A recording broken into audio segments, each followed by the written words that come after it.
What is going on, my YouTube friends? Welcome to Atomic Truck Works. Today we're going to be working on a 2000 Dodge Ram 2500. If you follow our channel, you've seen us talking about it a little bit, and we have already went through and started the seats, and we're going through the whole process. So we're just, instead of waiting to jump into starting a build start to finish, we're just jumping right into it, and we're showing you guys segments of what we're doing. This is the seat. This is the passenger seat. We already did the driver. Actually, this is the driver's seat. We already did the passenger seat.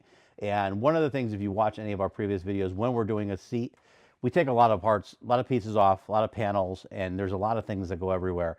So I always say I like to keep things together and work on one thing at a time. And this is point in case why. So I had this all laid out, organized on the table, and someone moved it all. So now we have pieces everywhere.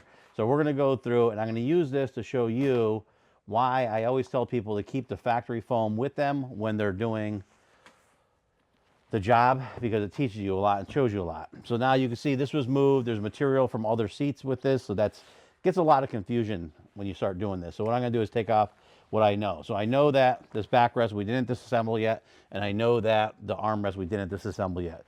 So that leads me to this here, which I know this is actually an armrest cover to go over there. This is scrap. We're going to go through and try to lay it out on the piece to show you. This is just ridiculous, honestly. It's not even like the stuff that we were working on. Okay, let me grab the foam. All right, so here is the foam, right? One of the reasons why I'll tell a lot of people to keep the foam with them is because you can just take your pieces that you have to do and cut off. So luckily some of the labeling is still on here, front, back, although this says left, I think. Let's see.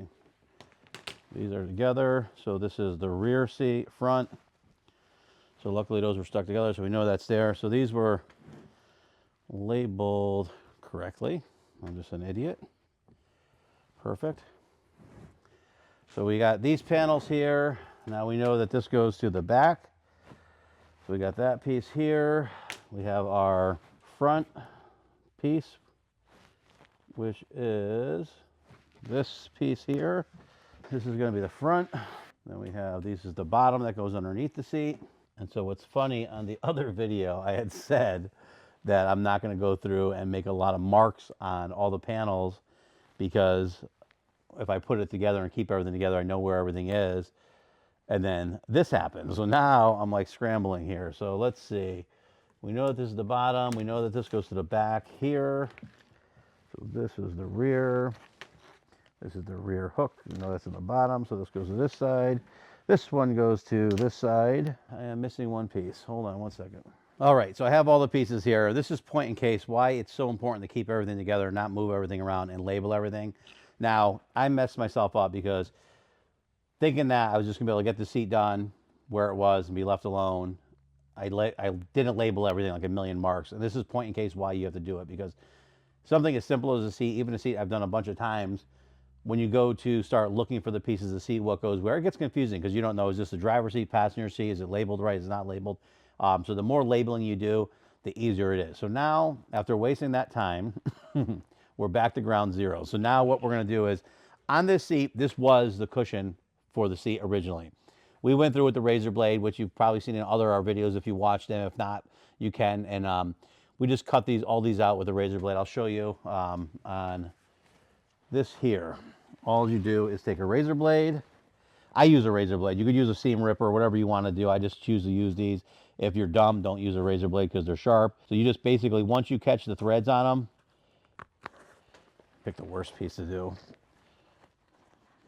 So once you catch the threads and you're pulling them, you can just touch the thread with the razor carefully. You got to be careful because you don't want to mess up the pattern. And because I didn't label this one yet, I'm not going to take it apart. But what you see is we just go by the seams and you take it apart. In other videos, you've heard me say stuff like you have to know which panel to put where, because there's certain sequences when you're sewing. If you're doing top stitches, French seams, all that, there's a certain scenario you have to do. And in future videos, before we pull a seat apart, we'll go and talk in depth about that. But right now, with this video, we want to get the seat done. We want to get it in the truck. So what we're going to do is move it to the side, and I'm going to start patterning it, and I'll show you how we pattern it. And there's a lot to this, so stay tuned. So what I like to do is just go one piece at a time, pattern it, put it back where it goes. So we're going to take this piece here and pattern it. Now everybody has a different technique when they're doing their patterning. There's no real great secrets in doing this. One of the things, if you're doing vinyl, a lot of times you want to pull, see what the stretch of the material is, so that you match it up. So like this material stretches this way. This material stretches this way. What did I just say? This one was this way. So you want to do this pattern this way, right? You always want to try to use waste the least amount of material as possible. So I'm just taking the original pattern. I'm laying it down. I know this piece didn't get stretched. I looked at it to make sure, and I'll show you that in a second. So now you can just pattern off this. You put your little hashes in there.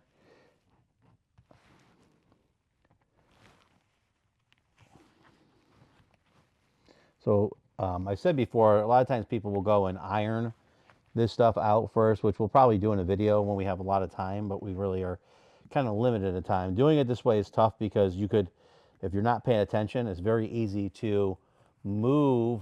You see how this is moving, move the piece around and actually not have it lined up properly. This is a pretty simple piece and it has a rigid plastic on it, which is nice. So I could just do this. Your label, your numbers or labels that you did put in here. So on every vehicle, which people who watch our videos, I'm going to repeat myself, but we put these little alignment marks in it, and that just tells you which panel to go. So if this one has marks in it, you line these marks up, you know where to sew what to. So we're going to do that. I'll show you. So this I know is straight, so that's why you saw me just put some dashes in there. I'll just use a straight edge. And now we could put back, and this is front, and this is the left. I'm going to cut this out, and I'm going to show you. Now, when I started talking about the stretch here, the reason that the stretch is important is because when you go to put your seat covers on, you want it to be able to stretch in specific ways so that you don't put wrinkles in it and it's easier to put the covers on and things look better. So if you don't know about stretches and you're patterning off a thing, it's good to follow the stretches. Unfortunately, on this one, it's a cloth going to vinyl. So you don't really, I mean, you kind of know on these, I personally would like my stretch front to back. So when I pull it tight, it pulls it that way. And then when you pull it this way, so if I pull it this way and it puts any wrinkles this way, when you pull it that way, it takes any wrinkles out. But it really depends on the manufacturer. Some seats, they do them in specific ways. If a piece comes around, you got to stretch it. You want to make sure that, like, say you had clips that you had to hook together. If it's too stretchy and you hook them, they're not going to hold. If it's too tight and you make the pattern too tight, they're not going to clip. So there's a little bit of thinking involved in that. We're going to go through and do one of these cloth ones next, because seeing as this doesn't matter because it's cloth to vinyl, and it's not going to bother us which direction this one goes in for the stretch. I'm just going to lay this down here. A lot of people, I was going to say, so a lot of times what I do is when I'm patterning it, I leave the clips in here. You could take pictures of it and label it and mark it, but sometimes it's nice just to leave the stuff in there. Now when I go to sew this together, I have it. I sew it the way it's supposed to be, and it's exact, because when you put clips on, it gets confusing sometimes because some clips are sewn this way, some clips are sewn that way. So if you don't follow exactly the way it is, you get your whole seat together, and then you'll go to clip it in, and it won't clip in. Same thing with here. So on this seat here, or this panel here, it actually has a piece that's sewn inside, and this kind of hooks around a piece of metal. I just left the plastic in there so I knew exactly how it's going. So this way there's no confusion. The bottom edge I know is straight. Put my mark so it matches up with that other one in it. This is a good example to show, like when I'm doing a cloth seat or a regular seat, not something that's going to be like some really super high-end leather job. What you'll do is I use chalk, and you can see the difference. So like by putting the chalk here, you can see the difference in the width. So look at the space pen that we use, which is available in the links in the description, or any of the stuff that we use, we try to put for you guys at home to use. You could go to any of our websites, Tomic Auto Works, Truck Works, or CycleWorksGarage.com, and you could click on the copycat link. In that link, you'll see there's a whole description of stuff that we use, and you can click on that, go to there and purchase it. This way you know, you see us using it, and you can say, hey, these things suck, these things are good, I want to buy them, I don't want to buy them, but now you don't have to search or try to find it, because in the upholstery world, sometimes it's difficult to find stuff in this mystical world of upholstery. So now I'm going to go through, and I'm just holding this down, and what you'll do is I hold my finger on the butt seam, where the butt seam is supposed to be, and that kind of squishes the seam allowance down so the salvage is exactly where it needs to be. And then you could go through and trace it. And a lot of guys, girls, will actually, see I just messed up. I was talking Talking and working for me is not a great thing. So exactly. But this was way down and you're taking a lot of time and not paying attention. This could have just moved over here about a 1/8 of an inch, which can be catastrophic for some things, and it's not for other things.